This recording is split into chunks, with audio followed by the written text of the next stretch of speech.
All right. Hello, everyone. Welcome to the Millennials World podcast. And you know what, Brian? We've now done 2 video nasties. This will now be our 3rd video nasty. And I thought to myself, we should just end this trilogy with a bang. And, I think going through the video nasty list, I think I found the perfect movie we can review. A movie that is incredibly interesting, innovative, and also extremely gory and deserved to be banned. Would you agree with that, Brian? You think we should end the series that way? Well, I definitely agree that this film deserved to be banned. Yes. So without further ado, let's save obviously our thoughts for the film ahead. But this week we're going to be reviewing The House by the Cemetery, the most famous Lucio Fulci movie. I think we can agree. I mean, it is a pretty famous Fulci movie for some reason. Yeah, for some fucking reason, yeah. But before we get into our review this week, Brian, let's bring back our segment, Cringe Generational Cringe Millennial Moment of the Week.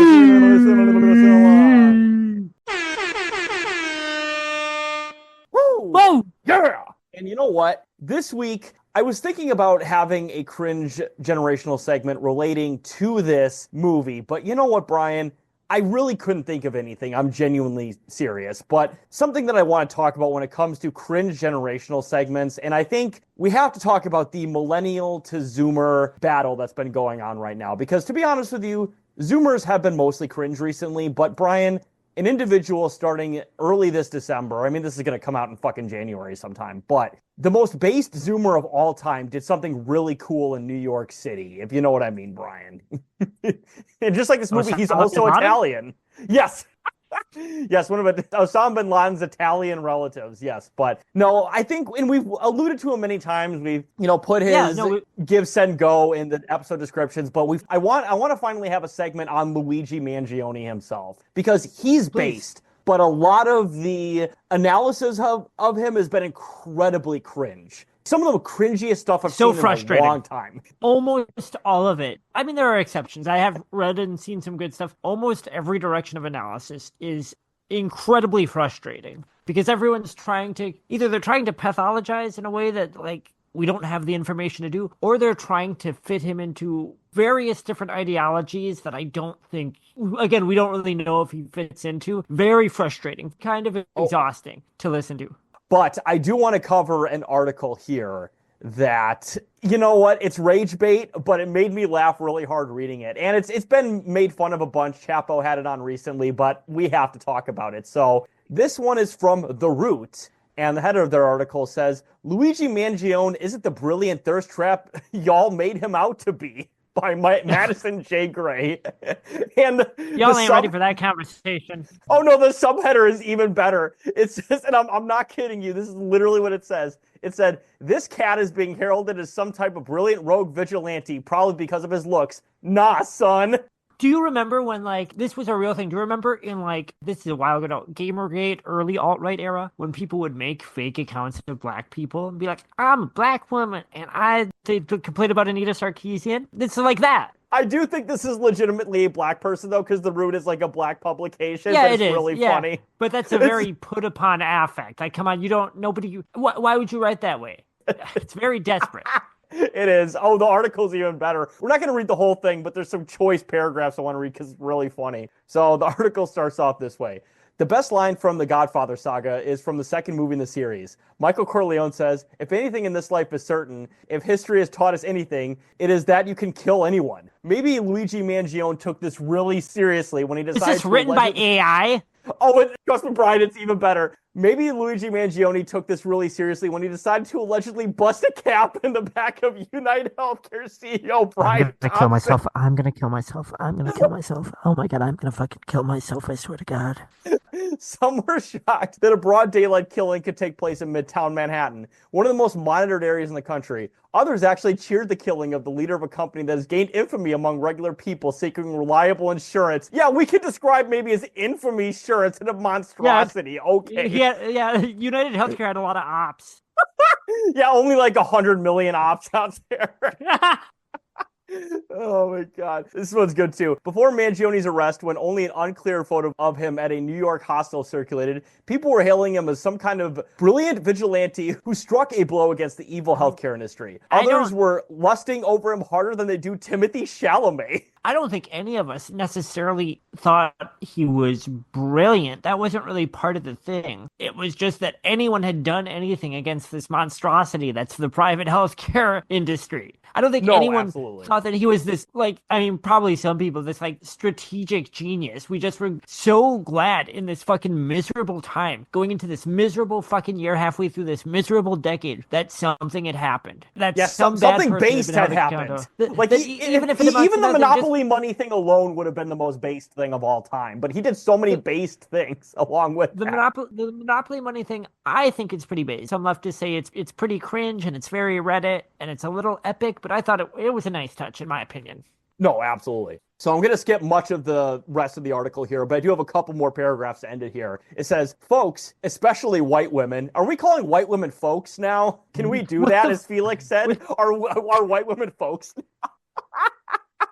are standing Mangione because he's young and handsome, and I guess pretty privilege also applies when you take a mugshot. They're doing it because he fucking killed a healthcare CEO. Yeah. The worst people in the world. They were doing that before we knew what he looked like. Sorry, it's so fucking... No, it's a frustrating article, but it is genuinely pretty funny how badly written this is.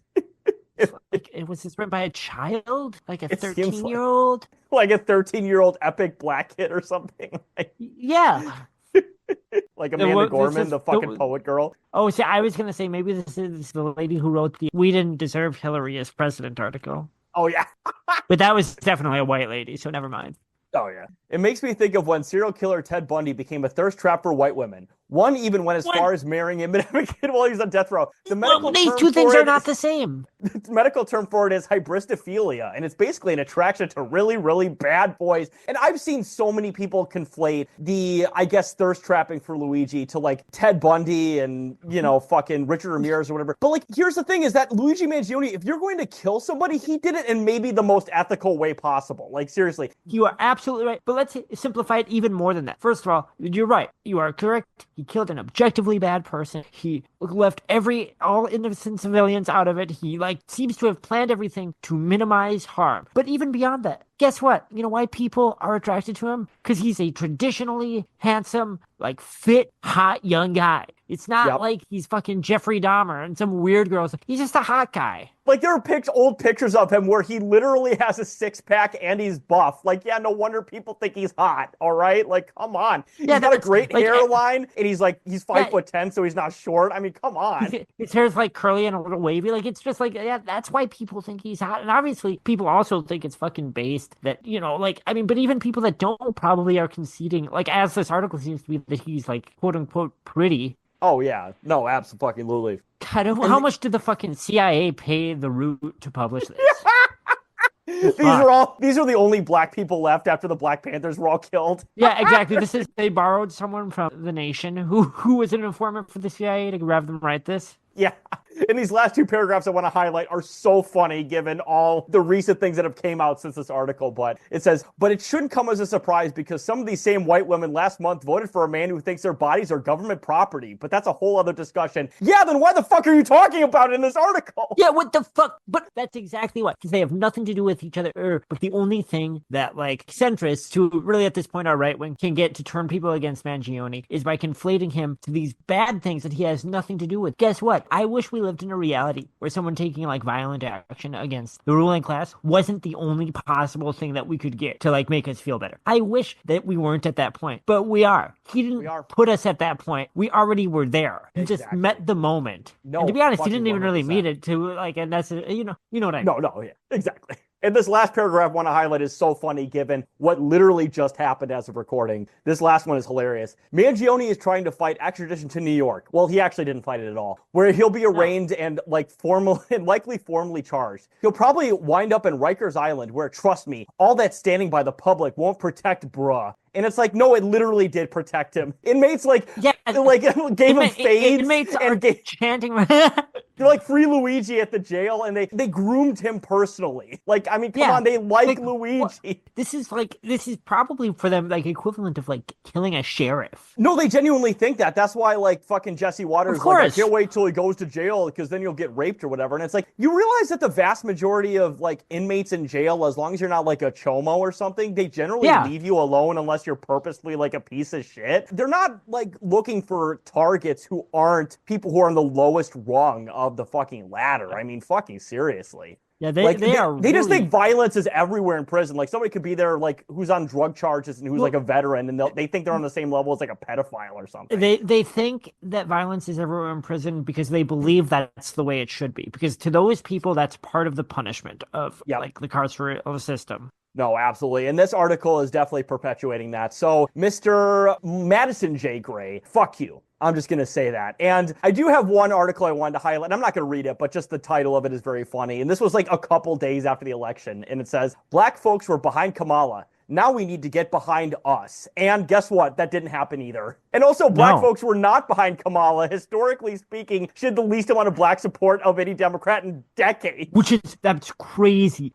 And the thing is that what they're going to lean on to, this is going off onto a tangent. They're going to say that that's because, like, sexist Black men didn't turn out for her. Which, again, not true. Not true. That's the thing, is that they go for Democrats slightly less than Black women, but they're always the first people on the fucking Democrat chopping block because Democrats are fucking racist. Yeah, more than any other like subset of men in America, Black men turn out for Democrats, and they love to fuck them over and talk shit about them and insult them. Yeah, it's fucking humiliating. But you know what? Speaking of Black people and Black entertainment, Brian, I think that leads perfectly into The House by the Cemetery because, as we all know, Italians are Black. I didn't make that up. That was a 4chan meme. Well, I mean, to me, they may as well be. They're not me. Luigi is my favorite. I also love the white privilege ones for Luigi. It's like, no, Luigi's Italian. He's Black. Italian. There's no white privilege. Yes.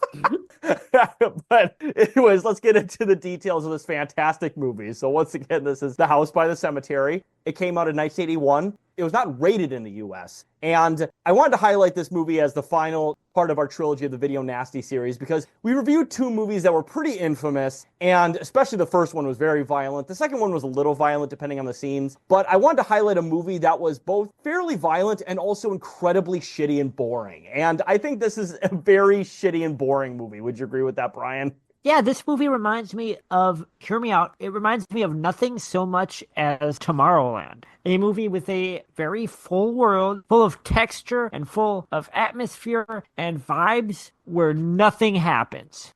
It's all style, no substance. That is really what this movie is. And we should get this out of the way. And I think you are too, I'm a fan of Fulci. I enjoy City of the Dead, and I love The Beyond. I fucking love Cat in the Brain. I love Zombie 2. Like, Fulci's a renowned horror director. He's great. And I don't think all of his work is great, but this is boring. It's bad, man.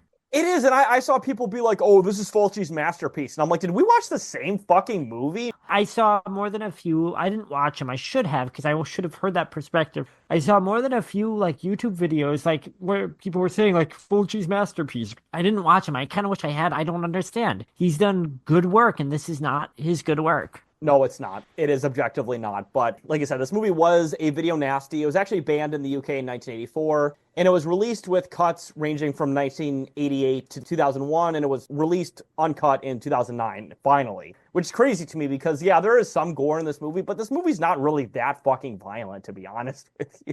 Well, no, it's not. And also, the gore that is in it, it looks so chintzy and so cheap that it's hard for me to imagine anyone really being shocked by it.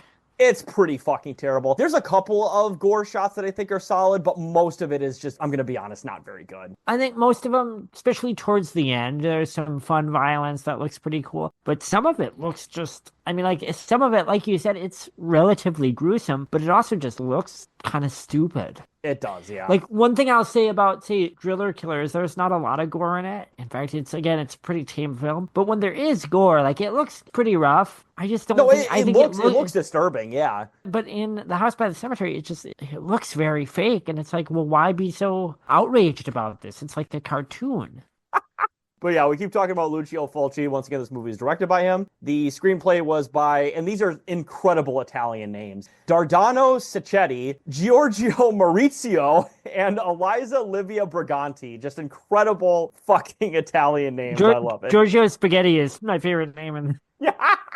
It was produced by, and this is another one, I might even like this one the most. It was produced by Fabrizio De Angelis. Fabrizio of the Angels. Yeah.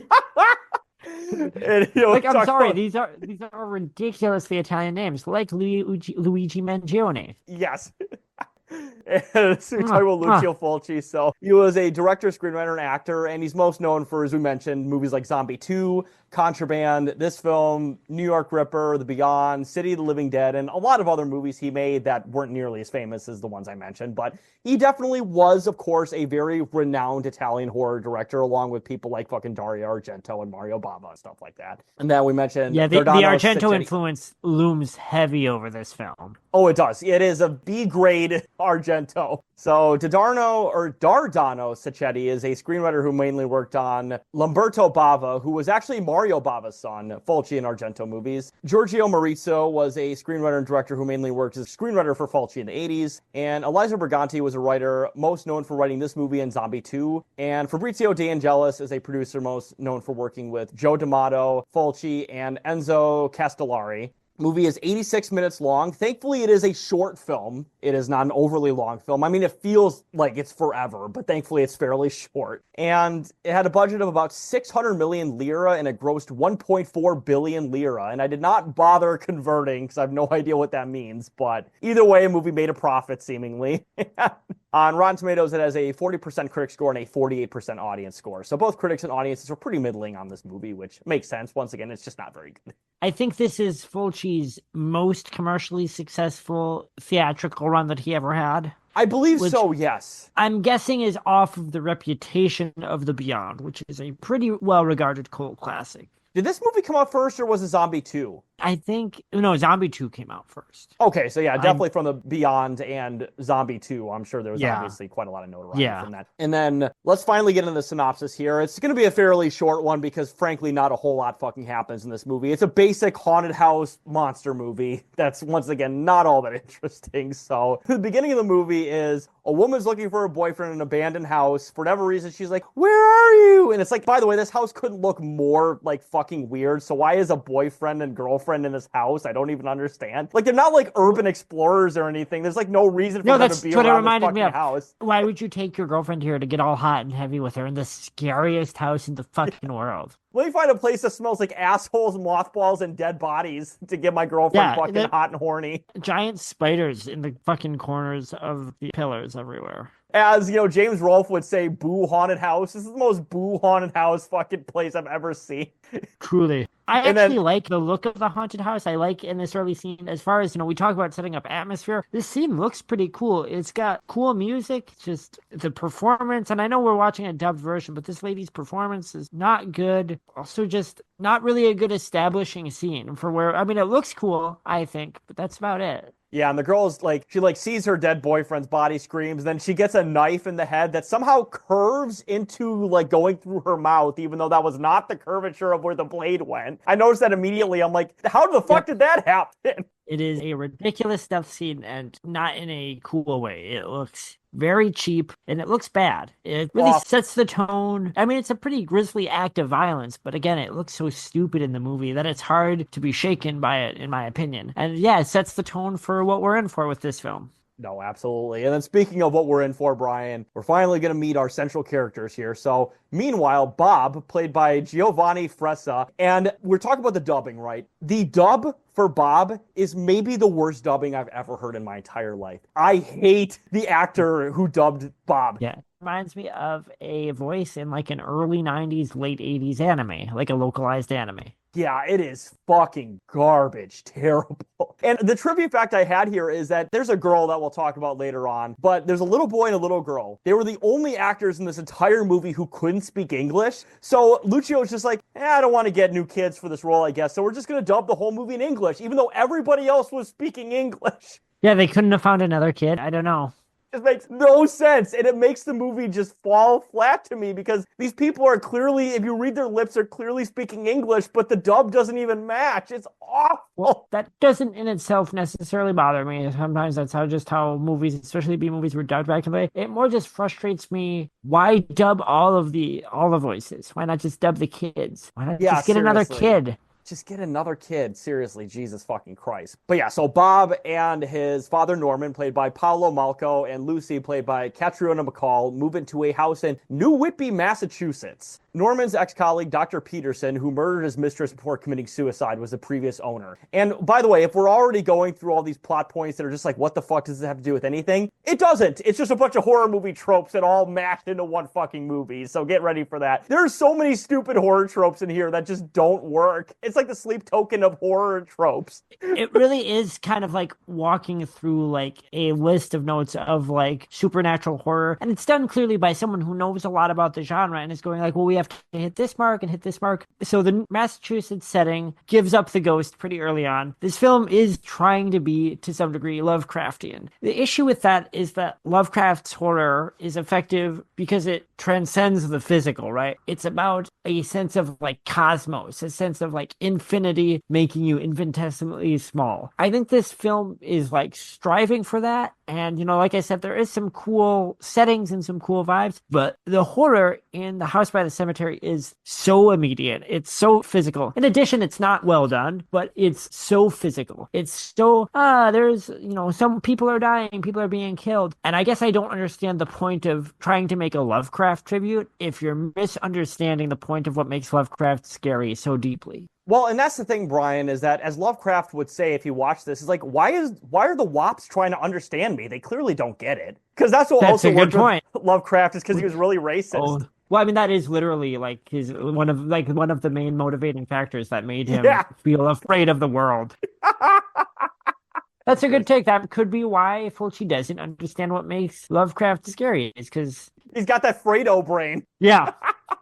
Oh, Jesus Christ. But the family are to stay there while Norman researches old houses. I love that, by the way. He's a professor who just researches old houses, I guess. Like, where's the money in that? I don't even understand. That used to be a job.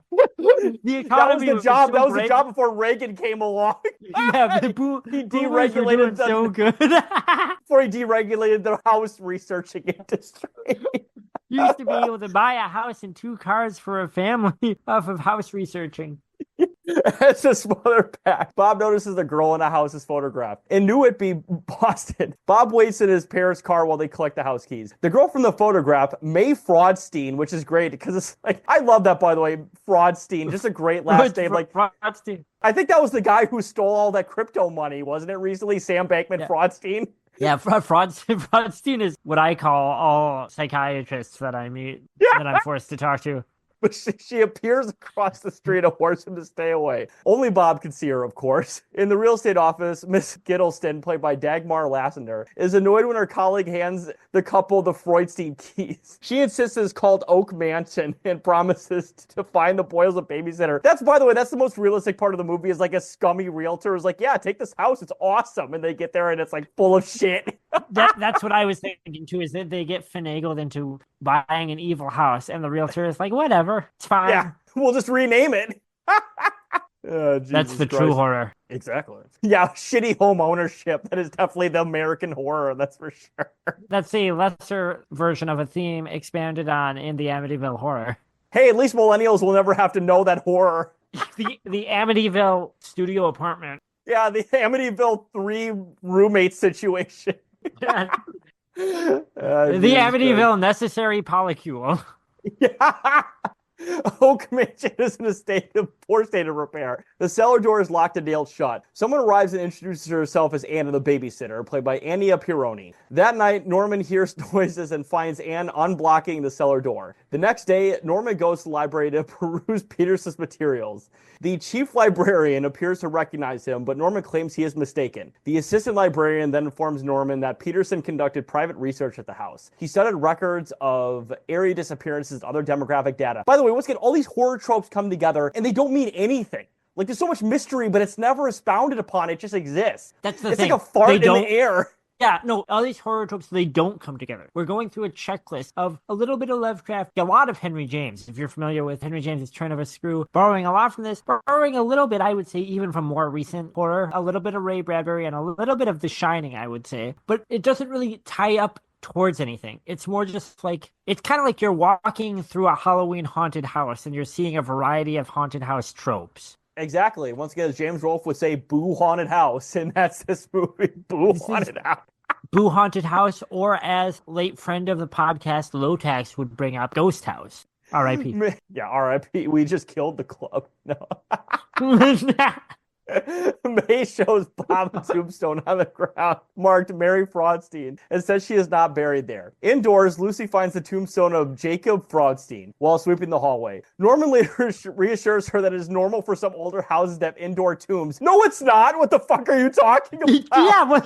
Yeah, if my realtor told me that, I would sue them. By the way, in most states, that's illegal. I hope yeah, you know it's illegal. So, but Fulci is Italian, and America is so deregulated that he just assumed that's how it worked. Yeah. He's like, wait, you people don't even have universal health care. Yeah, exactly. Where are they going to bury their dead? They can't bring them to the hospital. He opens the cellar door, walks down the stairs, only be attacked by a bat. That's once again the boo haunted house thing, is there's fucking bats in this house. Yeah, this is one of the most interesting like horror scenes in the movie. He gets attacked by a bat. I know bats are scary in real life, but I don't want to see them in a movie. No, it's ridiculous. Then he like stabs one too, and it's like it's pretty gnarly scene, but it's like what the fuck? It's gnarly, but it's like a rubber bat. It also doesn't make sense. He's like stabbing the bat while it's latched onto his hand. I don't think that's how that would work. It's not very effective, no. Yeah. You would just stab your own hand. He's like, damn it, the bat outsmarted me. Yeah. Spooked, the family drives down to the real estate office and demands to be rehoused, but are told it will be days before they can move. Of course, because in the small town, of course, there's the housing shortage. This is also awesome because it's like, well, I mean, you can leave the house whenever you want. You can just like rent a hotel or something. A hotel. You're like, oh, I guess we're stuck here. This is all part of the ghost's plan. They're also haunting the Motel 6. I am not staying in a motel. Yeah, listen, we're dealing with like evil creatures that certainly gave like rabies, and on top of it, there's like a zombie man living in the basement. Oh, spoilers ahead, who's like killing people. But Motel 6 is a little too poor for us. I'm gonna be honest. I've seen that Dateline where they take the blacklight into the hotel rooms. Okay, I'm not sleeping with a cum-covered pillow. Okay, I don't care how many times they washed it. Here, my bed is only glowing because it's haunted. While the family are at the hospital to treat Norman's injuries from the bat, Mrs. Gittleson arrives at the house to tell them of a new property. Letting herself in, she stands over the Freudstein tomb, which cracks apart, pinning her ankle. The killer then stabs Gittleson to death with a fireplace poker, which, by the way, as you mentioned, it's good that there's actually like some gore in this movie finally, but it's pretty not good once again. It looks pretty chintzy. Yeah, and that's the thing, because Taylor and I were IMing about this as I watched it, and I think any listener of this show will know, but I want to clarify, we like low-budget practical effects gore. I don't need my gore. I don't want it to look hyper-realistic. I just want it to look kind of cool and fun, but it looks like shit here. Even Night of the Demon was better than this. I mean, seriously. I think, to be honest, I think the actual look of the gore, the quality was probably similar, but Night of the Demon had way more fun with its death. Like, this is, I'm going to say, watching this scene, I do sort of understand how this became a video nasty, because it is just kind of a rough pitchfork stabbing, which is, I guess, to its credit, but it's also not really inventive or anything. It's just kind of stabbed with what he stabs her in the stomach, which is, again, would be pretty gnarly if it didn't look like shit, and then he stabs her in the neck, which looks, and I like fake looking gore, it looks too fake. It's so hard to be scared of because you're so aware that you're looking at a doll. Yeah, it looks not good. And you know who would agree that it doesn't look good, Brian? Is Lucio Fulci himself. He said he looked like shit, which is why he was fine with the censorship of the gore scenes, because he hated the way it looked. You know, that's a little frustrating to hear from a director with the obvious skill and the knowledge of horror that Fulci has. Is like, he could have made, I mean, I don't know if that would save this movie, because I actually think that just the very plot is pretty thin and stupid. But if he felt that way, why not just make it kind of a show, don't tell, a more like moody less physical, more mental haunted house story. If he felt like it looked like shit, why do it? It's kind of frustrating, you know? Yeah, do the thing where it's like in shadows and it looks like she's like screaming like Yeah. ah in the shadows, and then you just hear like, or you see like a blood Yeah. splatter on a wall or something. Like do Yeah, something better than that. Horror's been doing that, shadow movies to obscure graphic violence since the 30s. And on one hand, yeah, they were doing it to avoid censorship, but on another, they were doing it because the effects didn't look that good, you know? Yes. And why not just do that? It does make me feel better that Fulci also doesn't like these effects. Yeah. That's why when people are like, this is his masterpiece. And I'm like, even Fulci didn't like this movie. So what the fuck are you idiots talking about? I am curious. And if any listeners really like this movie and know about Fulci, please tell me. Because, like I said, we've seen some Fulci. We both like him. At least we like some of him. I just don't see how out of his body of work you can watch this movie and go, this is it. This is the pinnacle of everything he's done. So if anyone has any opposite takes and can argue them to us, I really am truly interested in hearing you. No, absolutely. We will certainly hear from them in the comments, I would hope. Maybe this will be like our most famous video because people will be like, look at these fucking idiots talking about the best movie of all time. And we'll find all the House by the Cemetery defenders. I mean, I would be happy for it. No, I would too, 100%. Lucy finds Anne cleaning a blood stain on the kitchen floor the next morning. Anne eludes Lucy's questions about the stain. Meanwhile, Norman discovers that Freudstein was a Victorian surgeon who conducted illegal experiments.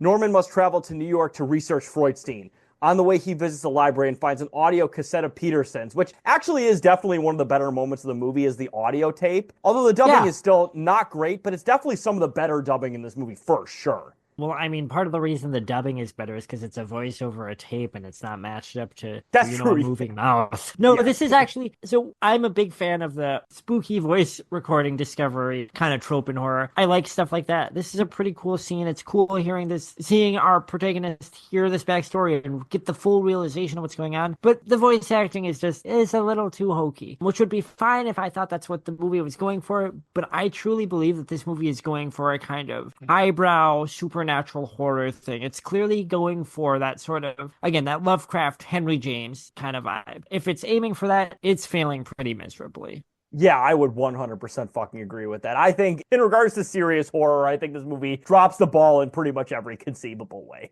Yeah. So after the recording, going back to the house again, Anne goes to the cellar looking for Bob and hears childlike sobbing. And we have talked about this childlike sobbing because it's all throughout the movie and it's fucking annoying. This movie is like designed to annoy me sound-wise in a lot of ways. I hate it because it doesn't have to sound like this. Why does it sound like this? I don't understand. That's one of the most frustrating things about this movie is I cannot overstate enough. The only thing this film has going for it in terms of like horror is atmosphere. Is the staging is good. The cinematography is good. The lighting and the colors are good. The sound is awful. And I realize that part of that is because it's dubbed. So maybe, that's a little unfair to judge. But like one of the core motifs of this movie is this refrain of childlike sobbing in the distance. These eerie sounds, these eerie voices. If that's a key component to your horror movie, then you need good dubbing. And maybe if we'd watched the original, it would be better. Maybe I'm being unfair by docking points for that. But God, it's frustrating.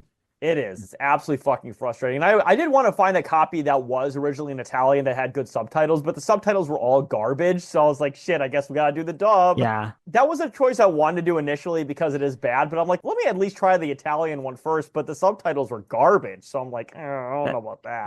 That is frustrating. For me, I'm at that point with pretty much anything. I'm always going to do subs over dubs. Absolutely. I wasn't always like that, but like the dubbing on this is infuriating.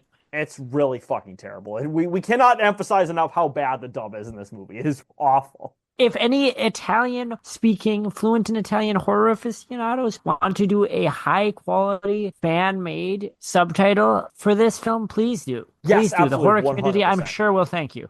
Yes, absolutely. So then Freudstein kills her in the basement. And also I love this because they're clearly alluding to Anne is like in on, there's like something weird about Anne, but I think the movie's alluding to is that she's just socially anxious. She's just awkward. And she's so just it's like, a what weird the fuck woman. was that? Just a weird woman who exists. Bizarre. Well, it doesn't connect to anything. Taylor, hear me out. autism in women is often never diagnosed because of the different standards that women have socially from men. So I think this is a movie about a woman with undiagnosed autism and the struggle she faces in relating to her new home, where she's overstimulated by strange noises and trying to explain them to her husband. That's the thing, is that this like fucking nanny is like autistic, and it's like autism in women, and it's like a hot woman just like doing like stimming or something, and then the guy version of autism, and it's just Fraudstein in the basement just like looking like a zombie missing his hand, face rotting. This babysitter has like the most evil gaze too. It's so comical because it's like, is this supposed to be a mystery? She looks like she's out of central casting to play like a witch or something. Yeah, she looks like she's just on drugs or something. Like, it's strange. Bob goes into the basement and sees Anne's head and exits screaming. Well, I would do the same thing if I saw a decapitated head in a basement, but I don't know. Maybe I'm just maybe just Bob and I are pussies. I don't know. Yeah, but you're being kind of a pussy. Exactly. Bob's going, it's a head. He's like, it's a head.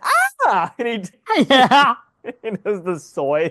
Lucy then returns to find Bob crying in his room, but refuses to believe his account about Anne. But to be fair, with all the shit happening, wouldn't you just be like, maybe there's something going on exactly. here? Well, so you can't specifically blame Fulci or this film for that, because that's in every horror film ever. Is a teenager or a woman is saying something weird is happening, and everyone is going, I don't think so. And then they watch insane things happen, and then they're like, see, weird things are happening, and they're going, I don't think so. Yeah.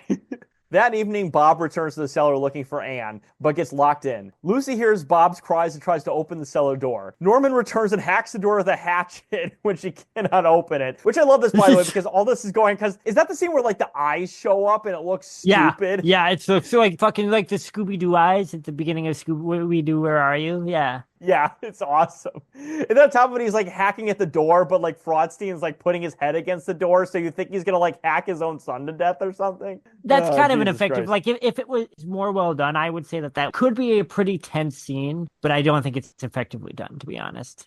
No, it's not. But yeah, so they make their way to the cellar, and then we finally get to see what Fraudstein looks like. And yeah, he's just like a rotting corpse, missing a hand. And the most frustrating thing, again, this is a film that is consciously trying to be an extended cinematic homage to H.P. Lovecraft. What did Lovecraft think was scary? A scary zombie that stabbed you with a poker? Like the most banal shit. And then when you stab him, there's like fucking maggots and blood and guts coming out of him. Lovecraft was like, when I stare into the abyss, I see a spooky zombie with maggots for eyes. Ah!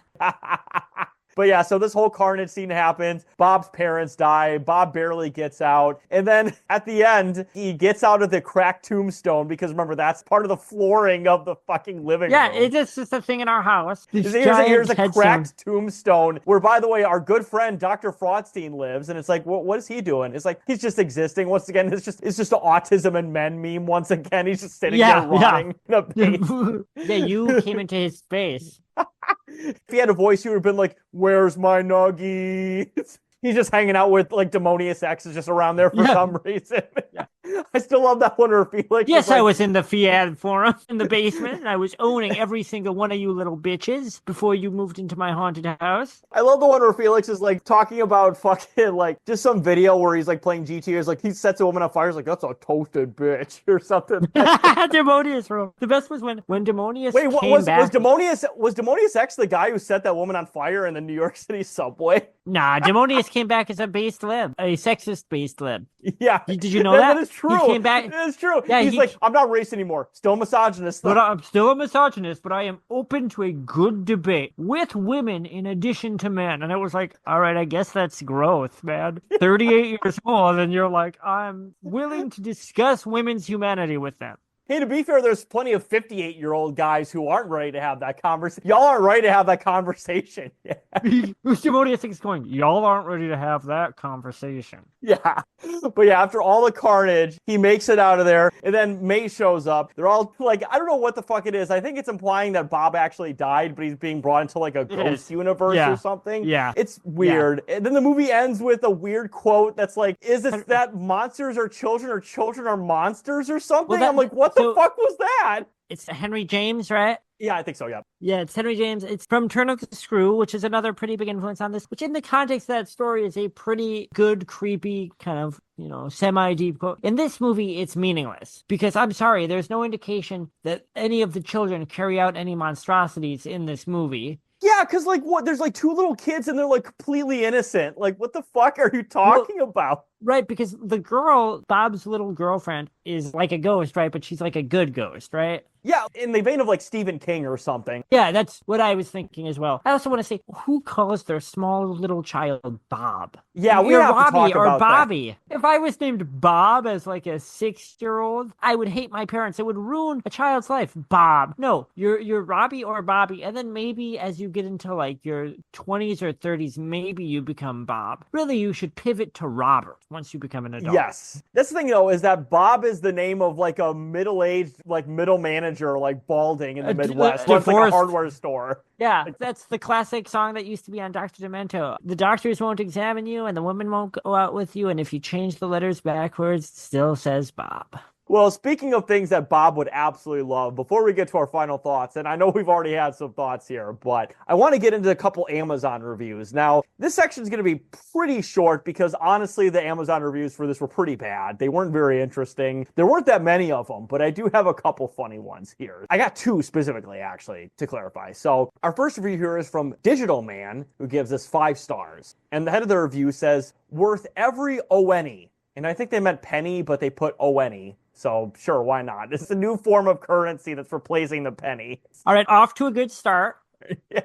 And the body of the review says, I love this movie. They gave it 5 stars once again. So I love this movie. All 3 are great, but I truly hate Bob. Then you don't think all 3 are great. What the fuck are you talking about? Look, there is so much of Bob in this movie, unfortunately, that if you hate him, I mean, that's a pretty big chunk of the movie. That's like watching like a star vehicle, but you hate the star. It's like, oh, well, there's not really much left in this movie then. You're watching Jaws and you're like, boy, I hate Bruce the shark.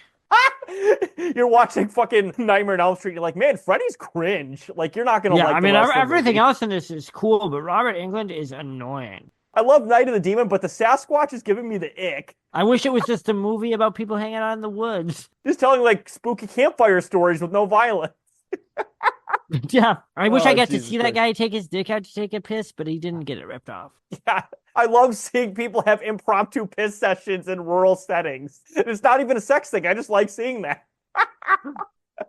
Oh, Jesus Christ. Aesthetically appreciate it. Well, speaking of things that aesthetically are good, so our last review here is from, this is the fucking best username of all time. I really wish in hindsight I would have looked up this person's like profile because I'm assuming their profile is related to this. The user, Free Kittens Movie Guide, it gives us 3 stars. And I'm like, what is the Free Kittens Movie Guide? What the fuck? What does that even mean? Oh no, that sounds very millennial, to be honest. It honestly sounds like the title of like a fucking shitty creepypasta, to be honest with you. Yeah. It's like Free Kittens Movie Guide, and it's a story about how we sold kittens on the black market or something. I put in a copy of Super Mario 64, and Mario crushed a bunch of kittens in it. Oh god, that's certainly a creepypasta. Oh, God. And then the header of the review says, another restored Fulci favorite. And it's like, once again, people love this movie, and I just don't understand. Yeah, please, Fulci fans, sincerely, explain this film to me and explain the appeal of it to me, because I was very disappointed. So this is the Fulci fan that we'll talk about before we get people in our comment section calling us cucks for not liking this movie. So the body of the review says, the film has some of the usual issues typical of Fulci. Lapses in logic, questionable performances, some atrocious dubbing, and shallow characters. Yes, 100% true. Completely agree with that for this specific movie. From a story standpoint, however, this is also his most accomplished effort since Zombie. A Lovecraftian tale trimmed with the isolated set pieces trimmed to amp up the gore, but don't really advance the narrative. And it's like, yes, that's also true, but I would not consider that a compliment. I mean, I don't think this film is Lovecraftian. I am aware that it's attempting that, but I really don't think it succeeds. No, I 100% agree. Not that the house by the cemetery isn't violent. There's still plenty of brutal bloodletting. Most of it pretty well done. Well, don't agree with that either, but we'll move on. No, it looks bad. And Fulci agrees, once again, as we said earlier, so you're wrong, but oh well. But relatively restrained by Fulci's sickly standards. Especially memorable is the murder which opens the film, where a young woman is knifed through the back of the head, ending with the tip of the blade protruding from her mouth. Well, it's memorable because it sucks. It's terrible. That's why it's memorable. Yeah, that is probably the most memorable part of the movie. Otherwise, kind of forgettable. Yeah, couldn't agree more. Like, if that was in a movie nowadays, people would be fucking laughing at it. And to be fair, we laugh at this one here now, but it's really not that infamous, to be honest with you. I don't think it's that interesting. It doesn't look like so crazy, even as bad effects go. It just doesn't quite work. No, it just doesn't. While still gleefully gratuitous, these scenes actually serve the narrative, not vice versa. And it's like, do they really? I don't agree with that at all. I mean, I guess if what you're saying is that there's a limited number of deaths, and the ones that do happen, well, the first one doesn't serve the narrative. We never meet that character, that young girl again, that gets the knife through the back of her head. I guess the poker death does kind of move the story forward, but it's not like it's a super inventive or creative death or a really particularly jarring one. You know, it's kind of just a bludgeoning. No, absolutely. Even if you took Fulci's bag of tricks away from him, there's still a fairly engaging story here. At the very least, there's enough substance between the gore scenes to maintain interest. And it's like, no, there isn't. The story here is boring and trite. It's boring, and it's kind of, God, this movie feels so long. It's so, like, it's like crazy. You're going it's not even 90 minutes long, but it feels forever. It feels like a 2-hour film, and it's like you're going down a list and checking off certain, like, haunted house or supernatural horror tropes just to do them. Yeah. When people say, well, once again, this guy's like, the story's interesting, it's like, it really isn't actually. Like, even the moments where they go down the list of things to check off, they just exist. They don't fucking turn into anything. They don't materialize into anything. Like, once again, the creepy nanny never materializes into anything. All the fucking, like, audio clips, they don't materialize into anything. The ghost thing barely materializes into fucking anything. Ultimately, this is a movie about a monster in a basement. That is it. Yep, that is absolutely it. An annoying family who just eventually find the monster in the basement. That is literally the only thing that happens in this movie. That is it. It is the most thin plot ever. Yeah, and it's not fun to watch in addition to that, because I'm fine with a thin plot for a B horror film, but it's boring, man.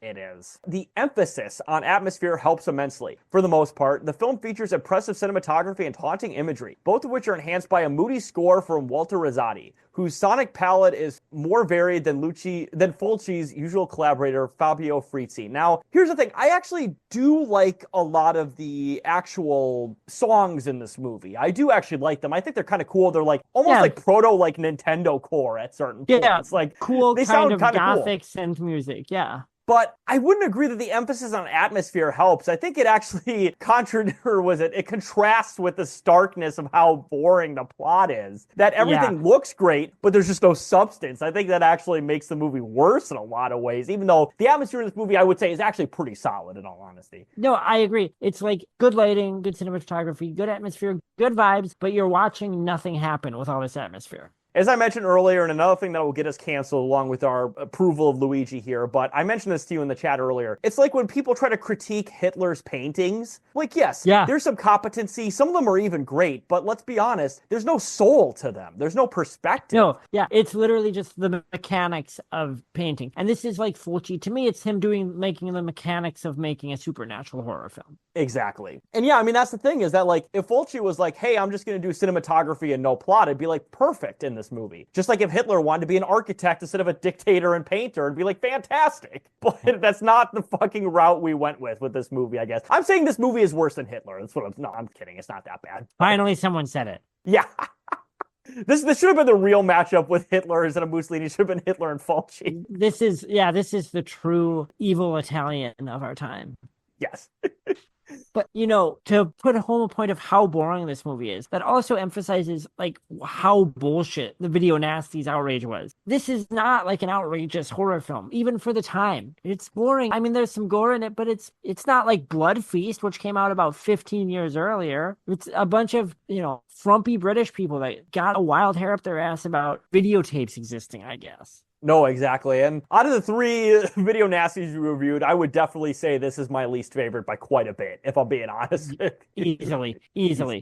I mean, Driller Killer is a movie I love. Night of the Demon was incredibly fun. This was a slog to watch. No, it is 100%. That's why I wanted to choose this, is to contrast two extremely interesting movies in different ways. To have, like I said, the showing about how much of a big, much ado about nothing video nasty trend was, because this boring piece of shit got banned along with Driller Killer and fucking Night of the Demon. When we talked in the previous episodes in this series about how there is a whole world of horror movies that have kind of salacious advertisements or exciting advertising campaigns, and then like nothing happens, and how ripped off you'd feel seeing these movies in the theater. And this is one of those movies to me.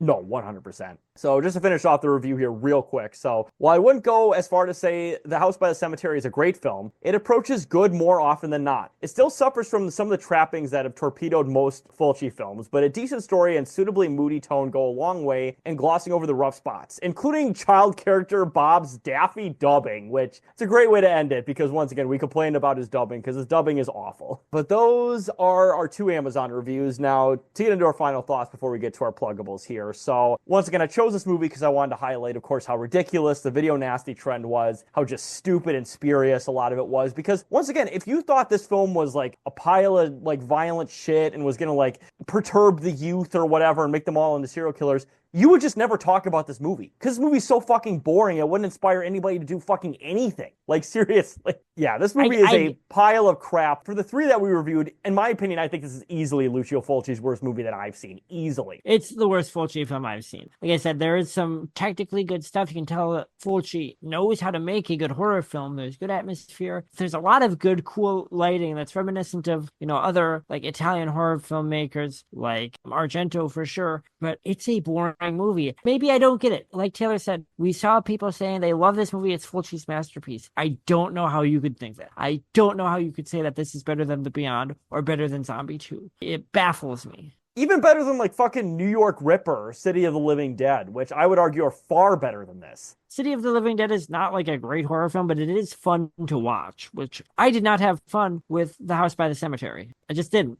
And yeah, is City of the Living Dead full of like horror tropes that don't necessarily connect together? Sure, but it's really fun. Yeah, it's crazy. Goofy. Yeah.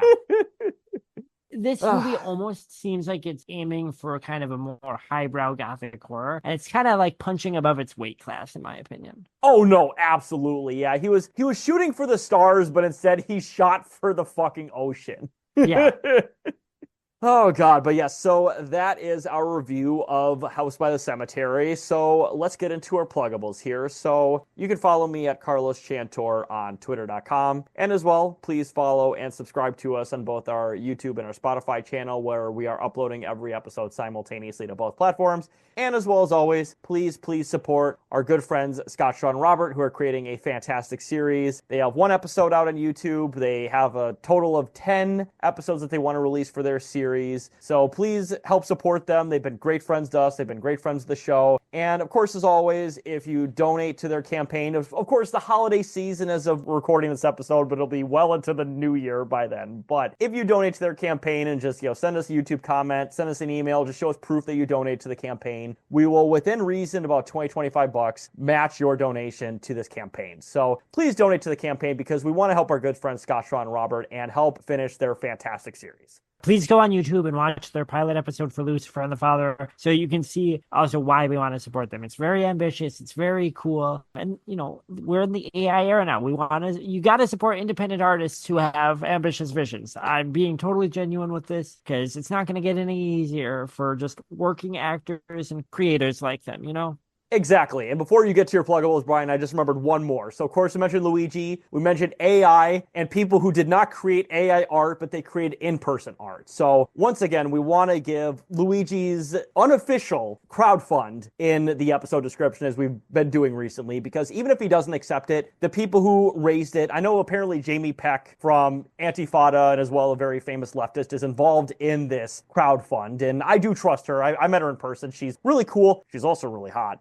But she seems cool, Queen. obviously. She's got some leftist credentials, and they say that if Luigi doesn't accept it, they will give it to other legal funds that other, I would argue, political prisoners are being charged with various offenses as well. So it's going to go to a good cause regardless. So I would recommend obviously donating to it, but it is technically unofficial. So if you don't feel comfortable with that, totally fine, but we'll put it in the episode description like we've been doing these last couple episodes. Yeah, really. I mean, I know we've really driven it home on the last couple of episodes. This is the closest thing to a W for just like normal people in a long time. And I think trying to capture this moment of, some sort of class conscious solidarity before it dissipates into just modernist ennui is a really important thing. So please see if you're comfortable donating to this. Taylor, like he said, it's unofficial, but I mean, it's going to end up somewhere good. We feel pretty confident in that. And if it's not, guess what? I will personally reimburse you if you donated through my show. Totally 100%. Well, I don't know if I'll do that. Oh, yeah. I mean, I will. I have the money to do it. So I'll just say that.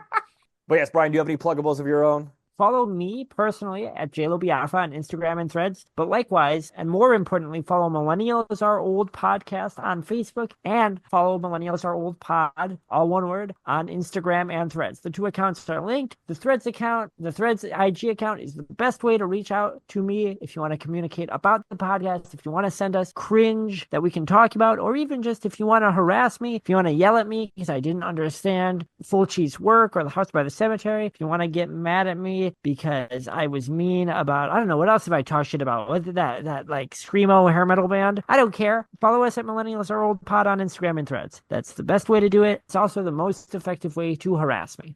Yes, absolutely. So, well, speaking of harassing screamo bands, Brian, and also speaking of this movie, I think it's time that we go to bed, just like people in a cemetery who are eternally asleep, because honestly, this movie bored me to tears. It bored me so much I want to eternally sleep. I have a 9.5-hour retail shift tomorrow, Christmas Eve day. It's going to be me as the only manager on duty and my 76-year-old part-time cashier. So I need to go ahead and go to bed so that I can plug away for my retail job, which I love and which I think about all the time and which I do nothing but. Exactly. Just like our good friend Fraudstein, who spends all of his time in the basement, we want to spend all of our time at work. I think we can both agree with that. We want to have a room to ourselves at work we can sleep in, but otherwise we're working the entire time. I'm the Fraudstein of retail work. Yes. Hiding in the basement. Yeah, and your body's full of maggots and mush when people stab you. Texting on my phone, watching with your one BreadTube hand videos. Yeah, with your one hand and your rotting face. Yeah. Well, my cashier is up there alone, looking for me. Well, just for whatever reason, I have like a small child like around me just screaming all the time in poorly dubbed voices. I'm going to have a few people like that tomorrow, I'm sure. Yeah, poorly dubbed small screaming children. Like some kid screaming, you're gonna be like, wow, who dubbed you? And it's like, it was an Awful. 80s hentai. Yeah, the most annoying, your child's been horribly dubbed. Yeah. It's like, aw, how old are you? And he's like, sir, I am 8 years old. I am like, 8 months old. I am teething right now. Oh my God, we have to get out of here. And it's like, wow, that is very mature for an 8-year-old to be talking like Yeah. that. Well, kids are growing up fast these days. Tablet kids. Oh God. So have a good night, everybody. Hopefully we don't have any poorly dubbed screaming tablet children around us. So have a good night, everybody. Sleep tight and don't let Fraudstein bite.